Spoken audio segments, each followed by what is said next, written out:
क्या आपको भी अचानक से हिचकी आती है? लेकिन ये होती क्यों है? असल में हिचकी हमारे शरीर की डायाफ्राम मांसपेशी की वजह से होती है। डायाफ्राम हमारे फेफड़ों के नीचे होती है और हमारी सांस को नियंत्रित करती है।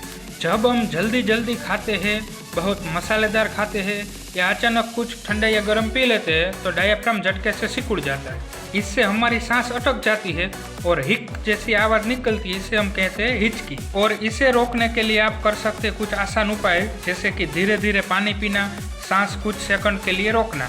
ये छोटे छोटे तरीके डायाफ्राम को शांत करते हैं और हिचकी जल्दी रुक जाती है। तो अगली बार जब हिचकी आए तो घबराइए मत, ये तो सिर्फ आपके डायाफ्राम का एक प्रैंक है। और ऐसे ही मज़ेदार साइंस फैक्ट के लिए लाइक करें, शेयर करें और सब्सक्राइब करें विज्ञान वंडर्स को।